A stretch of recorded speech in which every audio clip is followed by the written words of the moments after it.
The Googleyness answer that sounds great, but fails the hiring committee member. Most candidates pick a real mistake, walk through it cleanly, and still get flagged because they show what they did differently without ever showing that their mental model actually changed. The question is, tell me about a time your analysis was wrong. What happened and what did you change?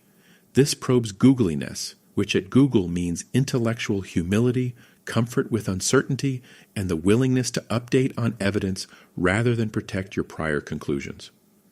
What the interviewer is actually listening for is not whether you made a mistake. It is whether you updated your mental model or just changed your output. Here is how most candidates answer this question about a time their analysis was wrong.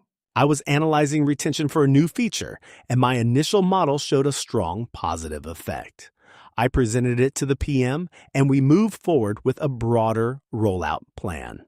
A week later, I realized I hadn't properly segmented new versus returning users.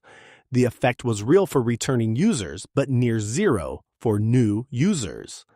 I corrected the segmentation, updated the numbers, and reshared the analysis. After that, I made sure to always check user segmentation earlier in my process. Corrects output, not mental model. No analytical process update described. Deflects root cause to a technical oversight, not a reasoning failure. Change claimed is a checklist habit, not a deeper diagnostic shift. Here is what I am writing in the debrief right now. Item 1. Frames error as a technical omission, not a reasoning or judgment failure. Item 2. No reflection on why the flawed model felt convincing before the correction. Item 3. Update is procedural, adds a checklist step, does not revise analytical approach. Item 4. No evidence of fast, clean updating of mental model under new evidence. Verdict, does not demonstrate Googleyness. Same question, same situation. Now listen to how this candidate frames the moment their model broke. I built a model showing a feature drove a 12% lift in 7-day retention. The PM used it to justify a full rollout.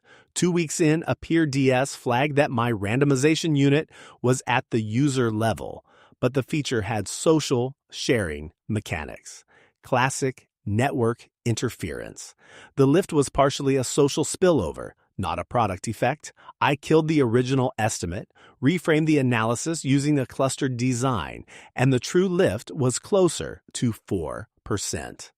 More importantly, I realized I had been defaulting to user-level randomization without asking whether the feature had cross-user dynamics. That question is now the first thing I ask before I design any experiment. The PM delayed the rollout based on the corrected number, which was the right call. Identifies a reasoning failure, not just a technical gap. Demonstrates fast, clean updating. Corrects and communicates without defensiveness. Shows updated mental model. New first principle question added to experiment design. Product decision changed as a direct result. Analysis had real downstream consequence. Notice what changed. It is not the number, it is the question they now ask before they even start. Item 1. Identifies reasoning flaw. Network interference missed, not just a segmentation error. Item 2. Updates cleanly and fast. Corrects estimate without hedging or deflecting ownership. Item 3. Mental model update explicit. New diagnostic question now precedes every experiment design. Item 4. Product decision changed on corrected data. Demonstrates analysis with real downstream impact. Verdict. Strong signal, strong hire. Before your loop, run your story through these 3 questions. Question 1. Can you name the reasoning failure, not just the technical mistake? If not, the hiring committee member reads it as a process gap, not a judgment gap. Question 2. Does your answer show why the wrong model felt convincing at the time? Without this, your reflection sounds rehearsed, not genuine, and Googleyness requires the genuine version. Question 3.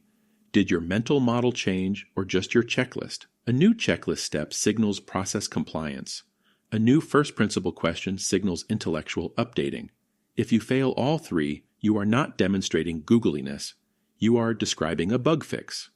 How do your real stories score? Get a personalized report scored against the interview rubric Google uses for your role.